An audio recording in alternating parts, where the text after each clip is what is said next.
Board meeting of the Chicago Board of Election Commissioners.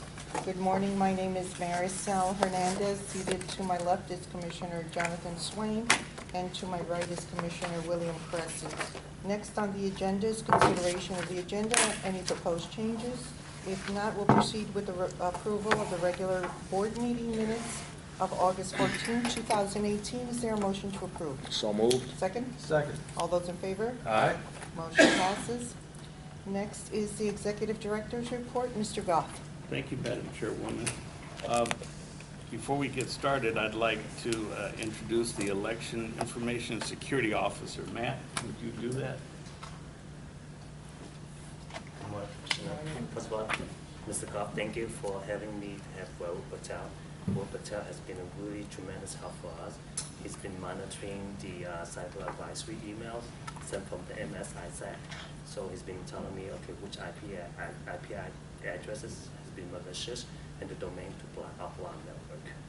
And I would like to, Rahul, would you like to introduce yourself? Oh, come on up. Sorry, I'm having. How are you? I'm good. How are you? Good. So how long have you been on the job now? Since April 2nd. Okay. So it's been good so far. Very supporting team, very security focused, and I'm very happy to be a part of a team. We are working on many fronts, like what Matt mentioned: defend, detect, and protect.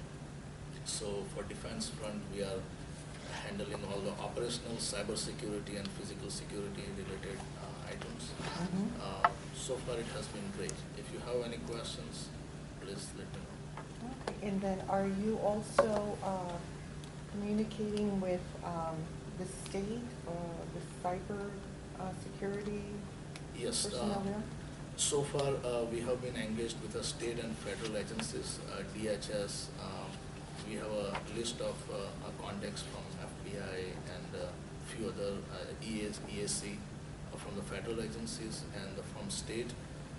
State stick as our point of contact, and state of Illinois is, election board is another contact. So we are working with them. We use their voter registration system. So I have met with all the parties 3-4 times so far. Great team. Okay.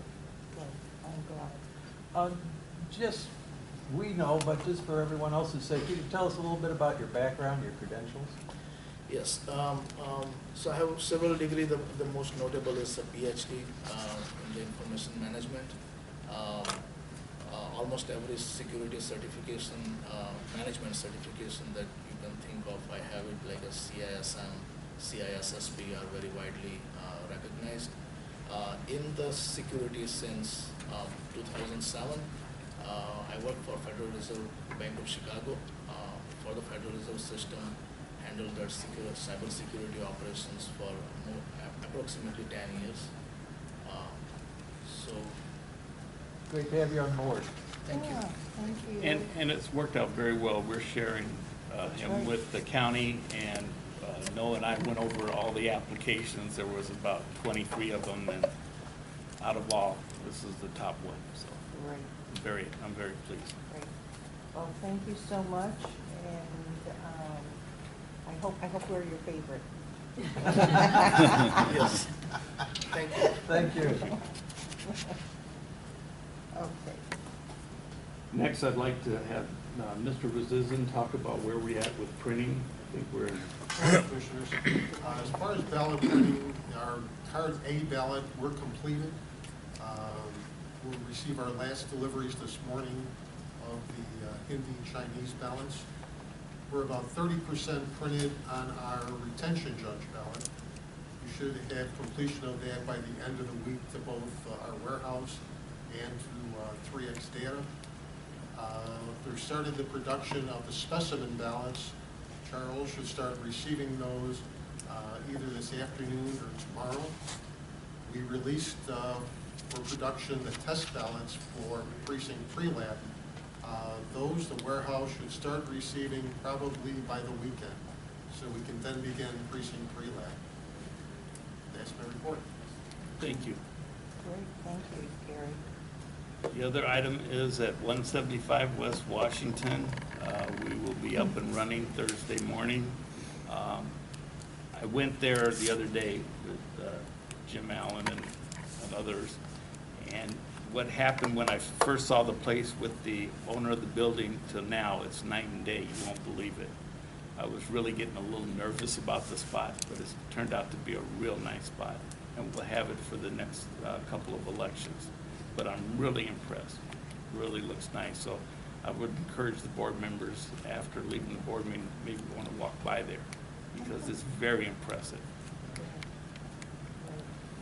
And compared to the one we had last time, is it as big?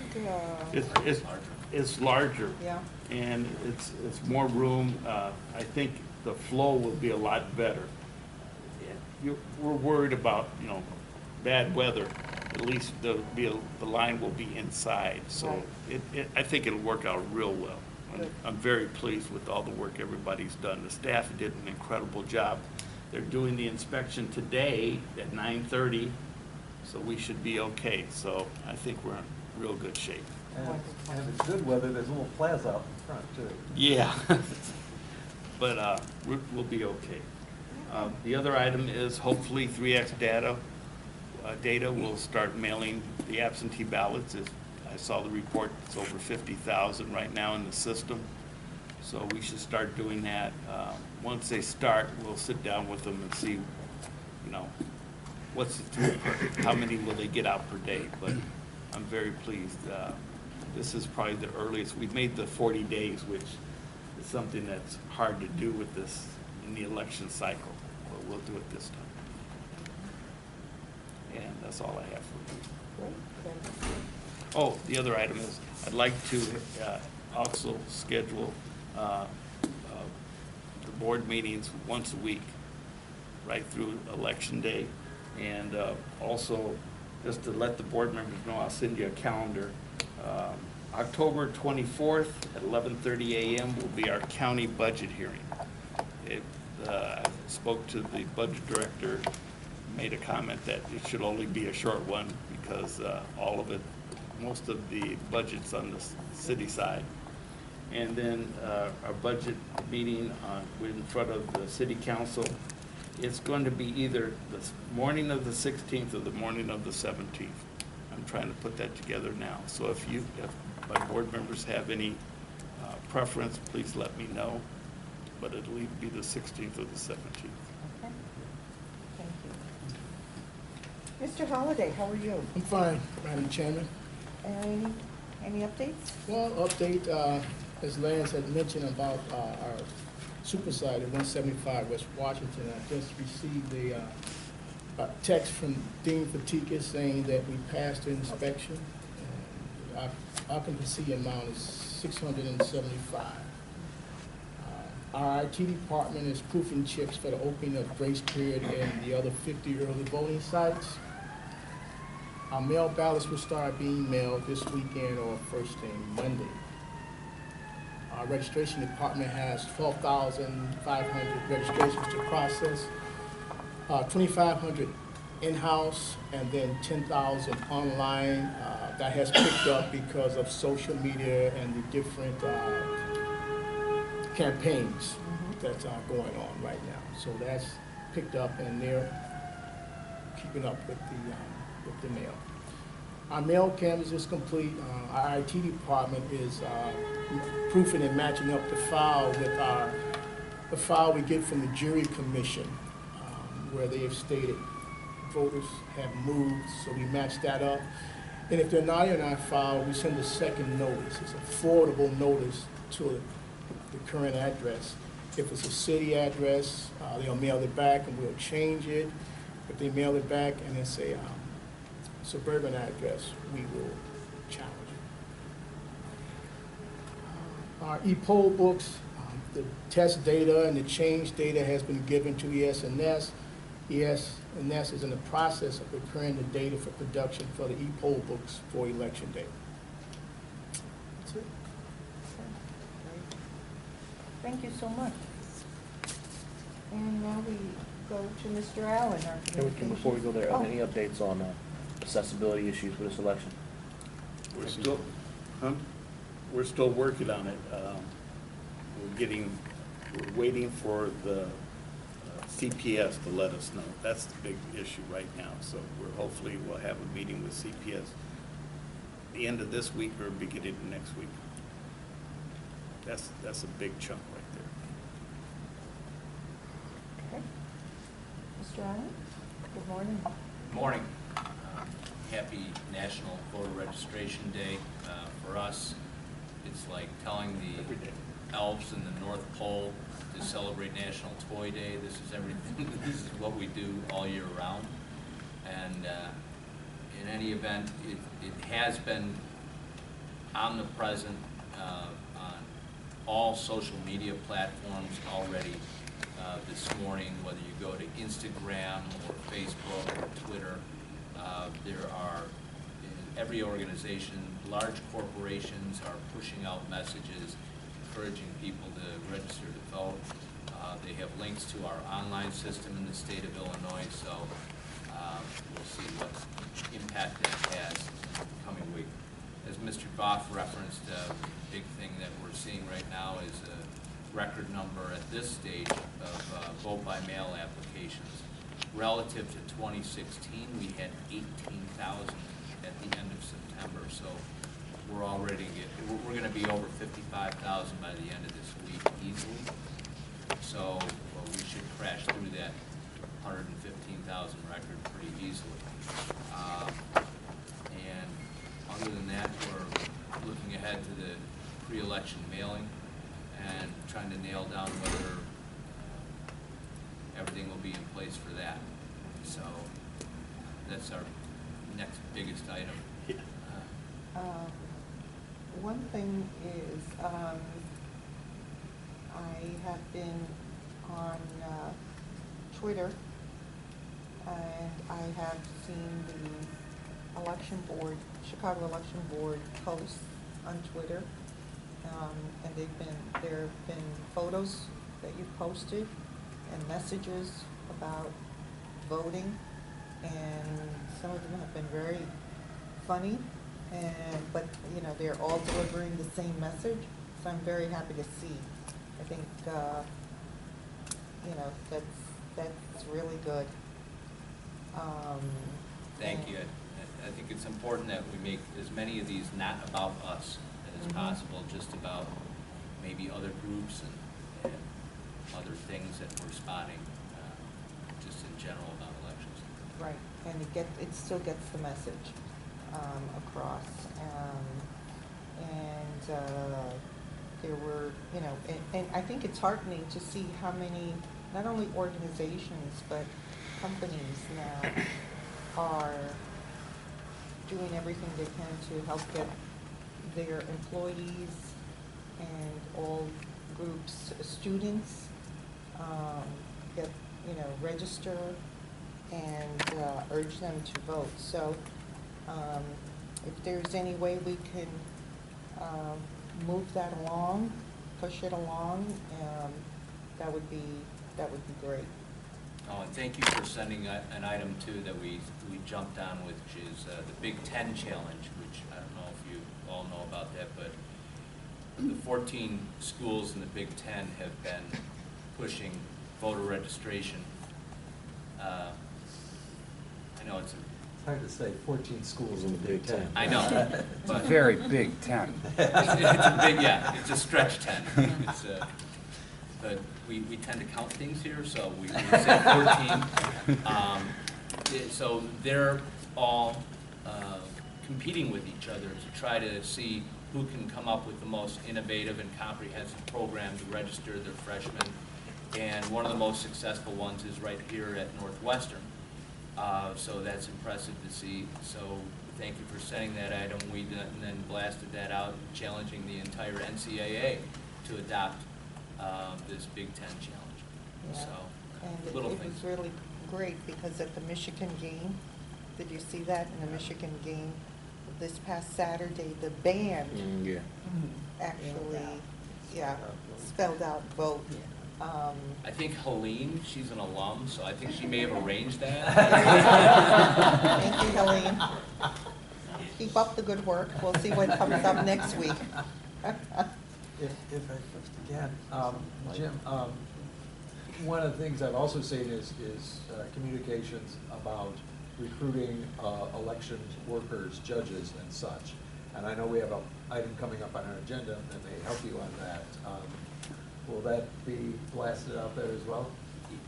Yeah, we had a news conference last week that generated some attention to it. We invited the county clerk's office. We issued the news release, and we got more attention, I think, than the county clerk's office did.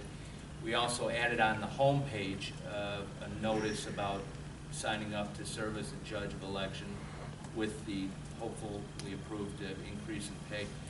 And we're not done with that yet, so we're still going to push that out there because we have a lot of judge slots to fill in the coming 2 weeks, because we can't wait until the end of October. They have to get signed up to train. You're probably already on this, but just to make sure, out at Governor State University, where I am in Will County, the Will County Board of Election has notices trying to recruit college students to be judges of election. So are we also emphasizing and hitting the colleges? Our closest link is with MCVIT Challenge, to be honest, and we do try to recruit on the campuses here in the city, University of Chicago, Loyola, and the downtown schools, Roosevelt, Columbia, DePaul, and but our biggest link has been with MCVIT Challenge, and they've got established contacts in the Chicago public high schools, so that's where we get the largest share of our younger judges, to be honest. What about city colleges? City colleges, we'll reach out to them as well. We have in the past. NEIU and the city colleges tend to have more adult returning students as opposed to young people, but it's definitely a place we have and we can again recruit. I have 3 questions. One, with the increase in vote by mail, I know we've had conversations on and off about the questions of postmarks and how do we identify postmarks. Can you just refresh our recollection as to where we are with that? Is this the bar scanner? Is it postmark itself? Is it, how are we making sure We had hoped that the law would change so that the postmarks are inconsistent at best. right?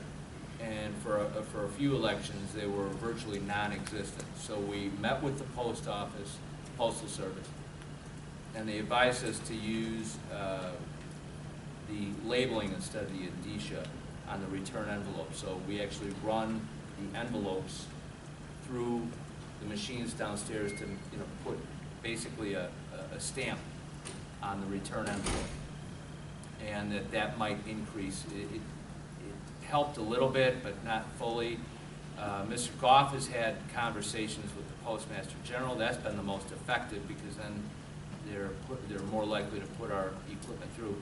What we'd like to see, though, is a change in state law, because what they are doing consistently is imaging that very faint orangey pink intelligent mail barcode on the back.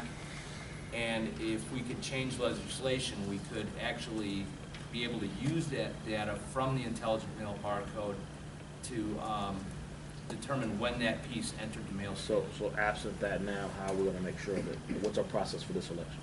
Our process is to look for a postmark, and if it's received on or before Election Day, it's presumed to have been on time, with or without. Then in the days that follow, in the absence of a postmark starting the Thursday after Election Day, then they start looking at the certification. So did the voter write in that they dropped this in the mail on November 6th for this election? If the voter wrote in no date, or they wrote in a date after Election Day, then it sticks in, it doesn't count.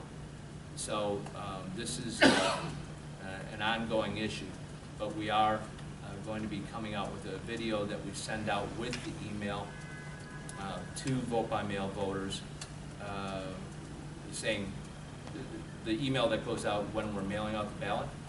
We're trying to get a video out in time so that it informs them about the importance of filling out the certification. Okay. I'm sorry, go ahead. Excuse me, Commissioner, just to let you know, I have been in touch with the Postmaster General, and we did have a problem in the last election, and we got it taken care of, and he assured me that this won't be a problem this time, so I said as soon as the mail comes in, we'll be looking at it and give him a call. My second question has to do with unemployment and judges. Is there a correlation between unemployment rates and our ability to get judges?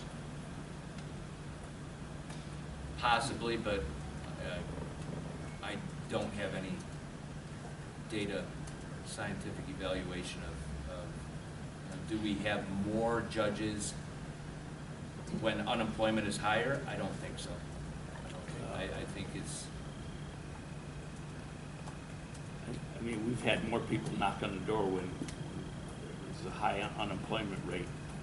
It's easier to recruit judges. Well, I guess the question I'm getting at is obviously there's a conversation about raising compensation, and I guess in my mind there's a question about questioning the correlation between unemployment rates, our ability to get judges, and pay.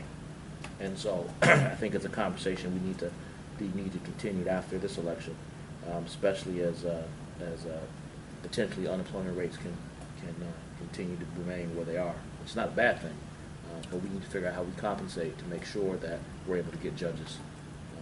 Because just naturally, it just seems to make sense. I don't know if the data says that, but naturally it just seems to make sense. But what have you. Last question. But on that topic, we have, no pun intended, raised that issue with the budget department as recently as a week and a half ago, and said that this pay issue is paramount. Okay. Last point. I know there was some conversation recently about implementation of automatic voter registration. Can you just give us an update as to where we are? Really? Ideally, well, under the law, we were supposed to be fully implemented at this stage as of July 1 of 2018. However, the full implementation hasn't been possible because the Secretary of State for the full implementation needs the Real ID program to be in effect. The Real ID program means that they know which driver's license and state IDs are being issued to citizens who presented either a birth certificate or naturalization papers when they applied for their driver's license or state ID. Because the Real ID program is not in effect, you can't automatically register people because then you would automatically possibly register non-citizens. So what they have is the opt-in program is in effect, and we are getting electronic records instead of paper records, but it's not fully automatic yet. And when is the estimation of the Secretary of State saying that will be the case? Secretary of State's office is now saying toward May or June of 2019. I think there was something on the news this morning. The Secretary of State's office said in the late spring. I do remember hearing that the date was after our April runoff, so it won't be available for the Chicago municipal elections. And the Real ID will be implemented first, is that? Yes. Okay, because there's been a second case now of a resident alien being deported who was the Anglican priest downstate. He registered at a Secretary of State facility and is not being deported because... Yeah, that's one of those cases that we're looking to avoid through the automatic voter registration program, because the question should only come... Right now, the clerk is asking every single person in front of them. And if they don't know that their citizenship status, or if they've applied for citizenship and they're not yet there, they tend to take the word of it. If a clerk is asking you, it's inferred by the customer. Even if the clerk is wrong, there's that second control that will hopefully stop it. Yeah.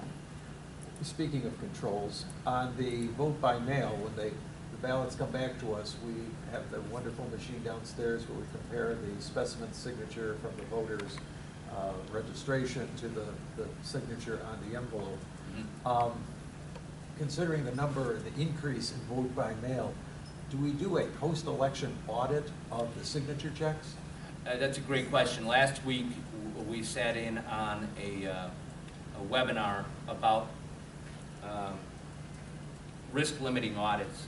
And one of the interesting points was that you can do a risk limiting audit on a specific contest and zero in and randomly select precincts. And we're going to come back to you with a plan for dabbling in that with this election, given that state law now allows us to do that. But they did bring up also doing an audit of some randomly selected vote by mail and to have an independent group of 3 or 4 people basically pull up random images of vote by mail certifications, compare them to the registration, and see how well the agency did in terms of comparing those earlier in the election. Yeah. So I don't know what the magic number is, whether we pull 100 or 200 of those, but the person who led the presentation said that they were easily able to get through a few thousand inside of a couple hours. Yeah. So it didn't take a long time. I was on that call as well, on that webinar as well, and as I recall, it was a small jurisdiction. I think they were looking at 2% for the vote by mail. So I think that for us would be a very sizable number, but 2% of 180,000 is still only, I think 18,000. I think Less- considering the less, increase. 18. Okay. 18. Yeah, considering the increase in the popularity of vote by mail, I think it's imperative that we test that control to see if it's working, and then consider whatever changes would need to be if it shows it's not working. Hopefully it is. Okay. If there are no further questions, do you have anything more, Mr. Allen? No, I think you've had enough. Okay, we'll go into old business, infrastructure projects, and changes in election administration and voting equipment. We're still working on that. Electronic poll books, anything, Judd? Good morning. Good morning. I Anything? think Mr. Holliday already summed it up in his dialogue earlier, but I think Okay. everything's going well. Great, thank you. Legislation? We have no new developments again, including the fact that the pretrial detainee bill that's vetoed, the veto session isn't until November 13th, so we won't get any action on that before the November 6th general election.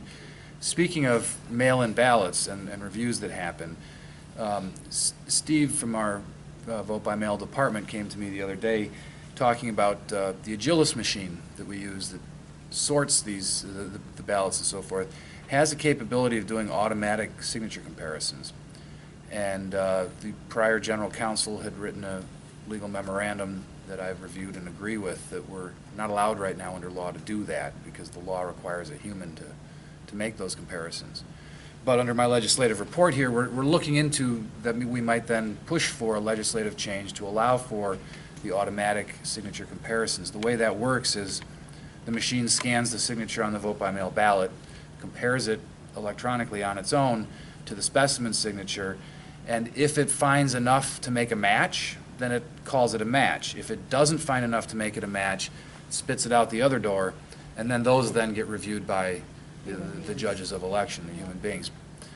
So that's an interesting thing to look into. As our numbers for vote by mail increase, and we're hoping they will continue to increase, they certainly are for this November, the thought is that there's a fee that you have to pay to add that service onto the Agilis machine, but that fee of approximately $15,000 per election could rather easily be offset by lowered overtime by staff members for having many fewer signatures to have to review. So that's something we're going to continue to look into. Steve is going to be crunching some numbers on the financial impact of it and see if it could be a cost savings. And But- there's other jurisdictions throughout the United States that use. Certainly, this machine is on the market nationally. We just, it's our opinion that because the statute says that the review has to be done by humans, that we would need a legislative amendment to Sure. make it. And what we'd have to do is make sure we update everybody's signature clip. That would go along with That has to this be proposal. legislation in order to have that done. We're not comfortable. Update, you mean, not So- upload, but update. Update. So what Mr. Gough is referring to is that we get someone's signature when they register to vote. And a lot of the signatures we have on file are from people who registered in 1940, 1950, and their signatures change over time. So one thing that we could do, if authorized by law, is that when they sign their ballot application every election, we then grab that signature and put it into their file electronically, so that we're constantly using a newer and fresher signature for these comparisons. We're not allowed to do that now, but that would be piggybacked with this legislative proposal. So I'll keep you informed as we move forward on that. When someone signs for their license, that's also, I mean, it's not as often, once every 4 years, you renew your license, but I don't know. I don't, We don't- do we we don't- receive We don't that have from? access to that.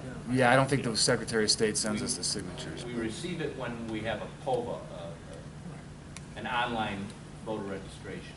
Okay. So that's the clip that we receive to be able to process that. I see, okay. And But- there's other documents that the voter may send in themselves, like a change of address, Right. that we can pull that signature from Right. as well. Okay.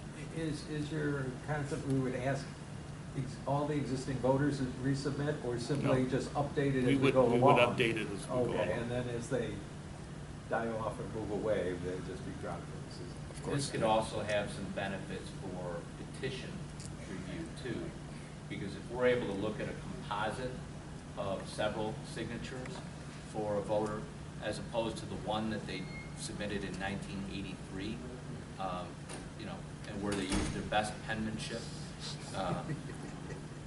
it would be helpful. Mhm. Okay. Anything else? So that's it for legislation. Okay, thank you.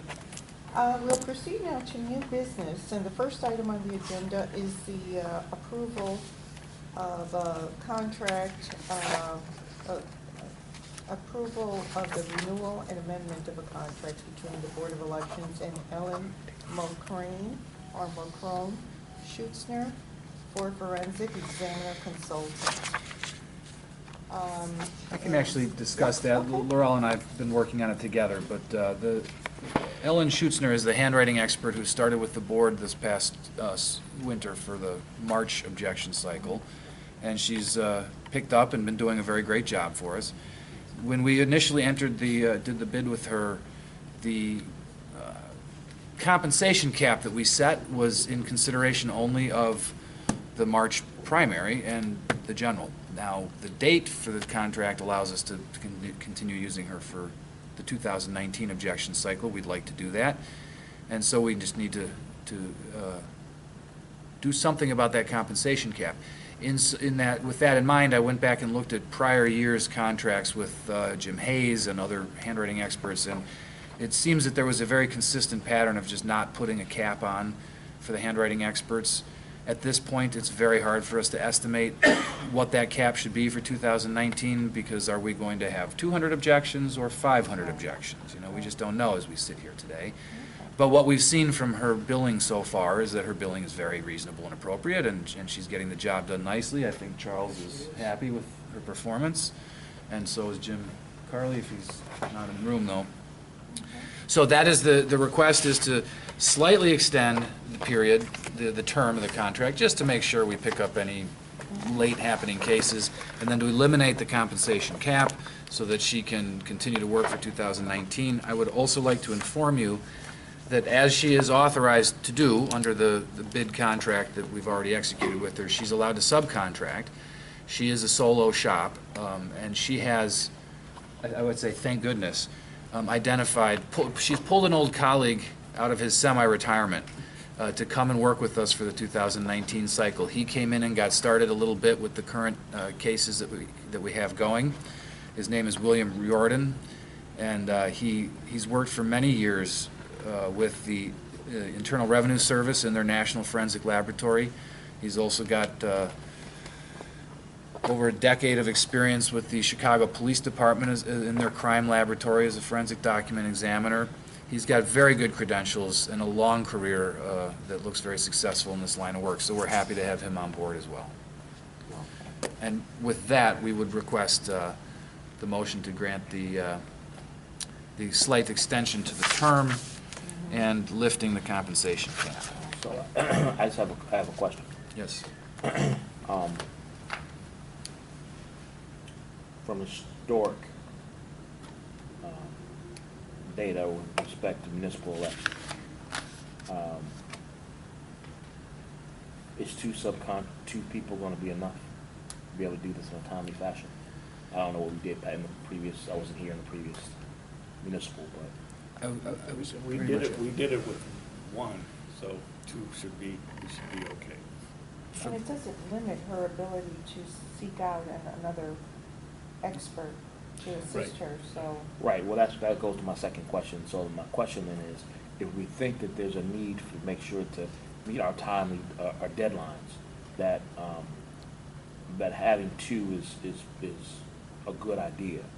Any particular reason we do this way versus having bidding out for two and taking in two? Well, in the future, so this was the first time in quite a while. I guess, and correct me, what was presumed in my question is that the determination as to who the subcontractor is based on Ms. Schussner's determination, not our determination. Is that right? Well, the contract requires the same level of certification and so forth. And so Okay. she did present to us the name, and I did tell her I believe that he's perfectly qualified, so please do bring him aboard. We put out a bid for this time because our longtime handwriting expert, Jim Hayes, has retired and moved down to Arizona. This is very much a professional service that is exempt from bidding requirements in the procurement code, but we didn't know we had to find people. The very few people in this region who do this work, many of whom are already tied up, they work for the lawyers in the electoral board, and then they can't work for us. So we had to do a bid just to sort of have these folks crawl out of the woodwork and identify themselves to us. And so in the future, perhaps particularly for a municipal cycle, we may consider doing a bid for multiple examiners so that we get to make the choices. I do, however, feel very comfortable with bringing Mr. Riordan on, that he's quite highly qualified. And I'm not suggesting that, but Yeah. I guess when you think about creating policy and procedure to serve our objectives, that should be driven by systems that drive best outcome, not necessarily personality and feel and all that. That's why I raised the question. Not Yes. saying he's not, but I just think if for municipal elections, if that's the case, then we should have, if we need two folks to make sure we hit all the numbers we need, and going forward, it looks like, we may need that to do that based on the number of challenges and people. Just a list I read on the daily line of everybody that says that they're running for office, okay? Yes. And then this question of, signatures and the like. It strikes me that we might want to do that a little differently going forward, but for today, it's fine. And I agree with you, and particularly for the city election cycle. Exactly. Yep. Okay. If there are no further questions, is there a motion to amend the forensic examiner consultant contract with Ms. Ellen Mulcrone-Schutzner for an additional 2-month contract term through April 30th, 2019, and the only other change to the contract would be the elimination of the compensation cap? So moved. Is there a second? Second. All those in favor? Aye. Motion passes and the agreement is approved. The next item on the agenda is a proposed contract with Re-X Data for provisional and absentee ballot fulfillment for the 2018 general election. And is there anyone? Who would like to speak on that? Laurel? Sure. This is for the continuation of services. Re-X Data has performed the ballot fulfillment in the past for us, and we are continuing her services. She's packaging the assembly of the envelopes for the ballot circulations, for mailings and for the ESCs. Okay. And this was sent out for bid? No, it was not. It was selected by the executive director Okay. due to her historical experience and past practices, Okay. as well And as basically- the security of the information that is being transported between our agency and the post offices. Okay. And the location, Certifications. certified to Yes. this work. Okay. Are there any questions? So this is just for the November election, we'd have to We're gonna have to do something for readdress it 2019. for Yes. 2019. Okay, We thank you. were asked for a proposal for 2019. Excellent. Okay.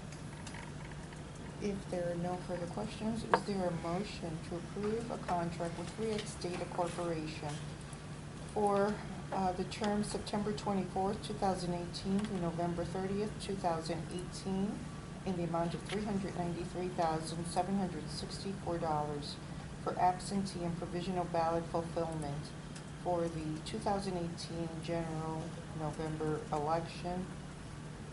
So moved. Is there a second? Second. All those in favor? Aye. Motion passes and the contract is approved. The next item is a lease agreement with, for laptop lease for the 2018 general election. Laurel? This was a small phone bid. We reached out to a couple of vendors that we have reached out to in the past. Meeting tomorrow continues to be the only source that has the number of available laptops for the length of time that we use them. They have worked with us in the past for 2 elections, actually, and we're very satisfied with them. They send them over clean, and then our IT department, Matt Lynn, and his staff will go ahead and load it, and before it leaves our facilities, it is cleaned again, wiped clean, so that it's returned without any information. So if there is security measures put into place, the prices are the same as it was last election. Nothing's increased, and they're very timely and they're very effective with our service. With our Laurel, needs. and this was the company that was recommended by the Yes. city, because we were trying to find, we couldn't find anybody that could lease us or rent us the number of laptops, and the city came in and gave us this company. And that's I what the city recently went to uses. this year's vendor fair that the city of Chicago actually hosted, and there were a couple companies that did approach me, and I did reach out to them, and both of them stated that they could not fulfill the number that we needed for the duration time. Okay. And do we verify that when they send them to us clean, do we verify that they're clean? Yes, we do. Matt, did you answer the question? Question was, when the laptops are sent to us clean, do we verify that they are clean? No, when they send, we format the whole thing. So we use our own software, so we format the whole So when they come, we clean them ourselves? Correct. And then when you go, once they're done, they give us a certificate, say it's being wiped out. Okay. Okay. Thank you. If there are no further questions, is there a motion to approve a contract with Meeting Tomorrow, Inc. for the period September 21st, 2018 through November 30th, 2018, in the amount of $29,534.25 for laptop leases, for a laptop lease for the 2018 general election? So moved. Is there a second? Second. All those in favor? Aye. Motion passes and the contract is approved. Thank you. We have, next item is a proposed increase to the judge of election compensation by $10. Mr. Gough? When meeting with the county said, you know, we talked about the 190, and we both looked in our budgets and figured that we could make it an even 200. And we're just asking that both city and county will be doing that. And the county's already doing that. They will be doing it for this upcoming election. And you anticipate we'll be doing that next year as well? Hopefully, if I can talk to the city, we may have something different. I think it's much easier to sell a $200 per day than $190.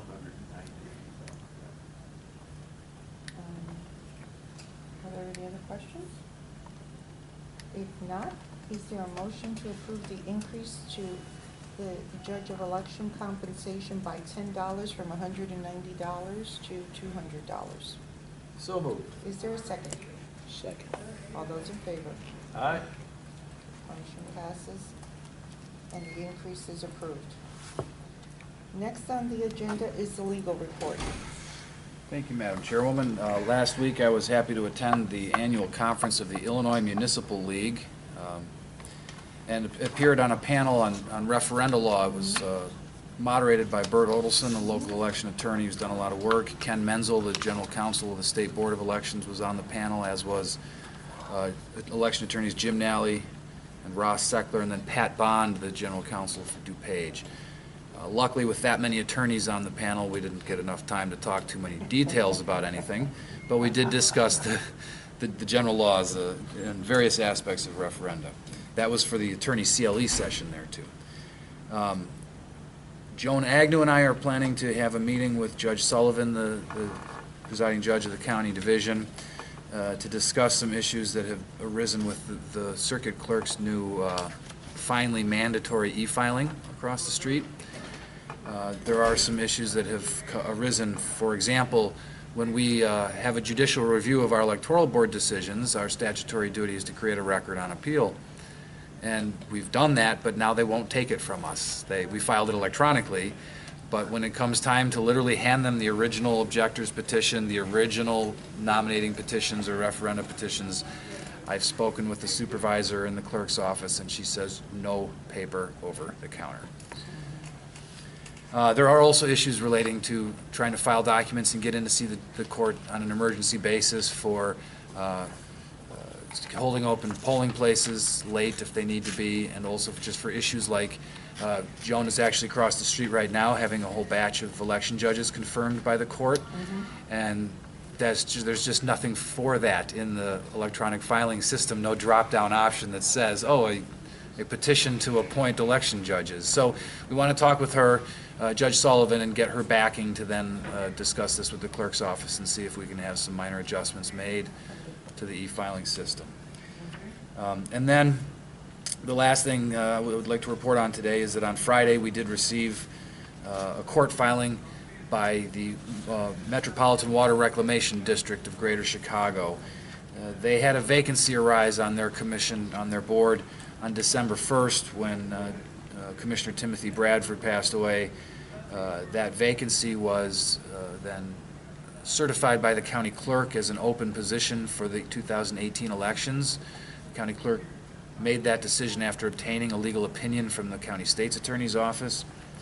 So you may recall that, however, that death happened so late in the petition filing period for the March primary. People only had 3 days, and nobody was able to file petitions for the March primary, so there was a write-in race, at least on the Democratic and Republican sides. No, excuse me, only the Democratic side. Cam Davis won that write-in contest. He's one of the fellow defendants. Jeffrey Cubbage has been appointed by the Green Party as a candidate for November, so he's a defendant in the lawsuit. And the third defendant is David Walsh, who is currently a commissioner now, serving by appointment of Governor Rauner. On March 23rd, Governor Rauner appointed Mr. Walsh, Commissioner Walsh, but the governor made his appointment to last through November of 2020, whereas the statute at play says that any vacancy shall be filled in the next election in which commissioners are elected, which would be November 2018. So there is a dispute. Water Reclamation District is not pointing fingers, but is just asking the judge, asking the court to tell us which side of this controversy is correct. So we will keep you apprised of that. Okay. That is it for today. Okay, thank you. We have no financial reports today. I did not receive any requests for public comments. And is there a need for executive session? Only if the commissioners would want to discuss the MWRD case or any other of the pending litigation matters that I've been updating with you individually. No? Okay. We're okay then. Thank you. If not, I will entertain a motion to adjourn. Now, we're going to try to start having meetings every week through Election Day. So the proposal is to have a special meeting next Tuesday, October 2nd at 9 a.m. Is there a motion to adjourn until October October 2nd at 9 a.m. for our special meeting. So moved. Is there a second? Second. All those in favor? Aye. Motion passes, and we are adjourned. Thank you.